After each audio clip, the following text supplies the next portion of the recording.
தேர்தலை வச்சாலே யார் வெற்றி பெறுவாங்கன்னா நம்முடைய எடப்பாடியார் தான் முதலமைச்சராக.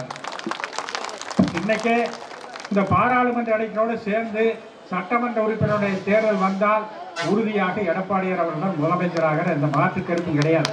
இது நம்ம கட்சிக்காரர் மட்டும் சொல்றதில்ல, இந்த நாட்டு மக்களே பேசிக் கொண்டிருக்கிறார்கள். அவர் இருந்தபோது நாடு நன்றாக இருந்தது, இன்னைக்கு நாடு கட்டி குடிச்சவராகி போச்சு 2.5 ஆண்டு காலத்தில். மீண்டும் அவர்தான் வர வேண்டும் என்று பல பகுதிகளில் பல இடங்களில் இன்றைக்கு பேசிக் கொண்டிருக்கிறார்கள். அதனால் எடப்பாடியார் அவர்கள் எந்த நேரத்தில் தேர்தல் வைத்தாலும் அவர் முதலமைச்சராக உறுதி. அதற்கு முன்னால் பாராளுமன்ற தேர்தல் வர இருக்கிறது.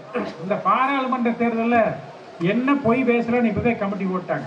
அது அவருடைய தங்கச்சி தலைமையில் கனிமொழி தகையில் ஒரு கமிட்டி போட்டு அவங்கெல்லாம் கூடி போன தேர்தலில் பொய்யை சொல்லி ஜெயிச்சுட்டா, இந்த தொகுதியில் அதை விட பெருசாக பொய் சொல்லணுமே இந்த தேர்தலுக்குன்னு கமிட்டி போச்சு பேச்சுவார்த்தை ஆரம்பிச்சிருக்காங்க. இனி இந்த தேர்தலை வந்து பொய் தான் சொல்ல போகிறாங்க, அதை விட 2 மடங்கு சொல்ல போகிறாங்க.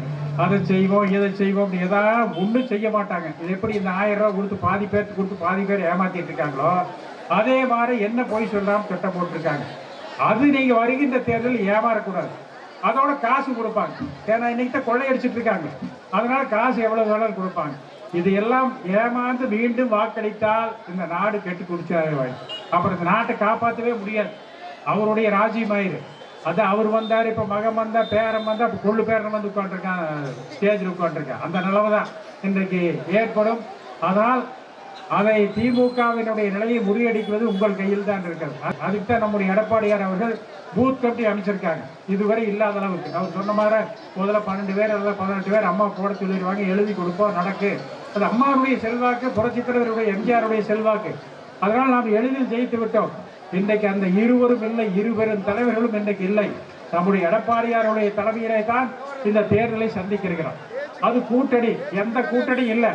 அம்மா எப்படி தனியார் நின்று தேர்தல் சந்திருக்காரோ அந்த நிலையைத்தான் நான் மேம்படுத்திக் கொள்ள வேண்டும். கூட்டணி இருந்தாலும் இல்லாவிட்டாலும் நாம் தனித்து நின்று நாம் வெற்றி பெற வேண்டும். செய்திகளை உடனுக்குடன் தெரிந்து கொள்ள நமது அம்மா இணையதள தொலைக்காட்சியை சப்ஸ்கிரைப் செய்து அருகில் உள்ள பெல் ஐக்கானை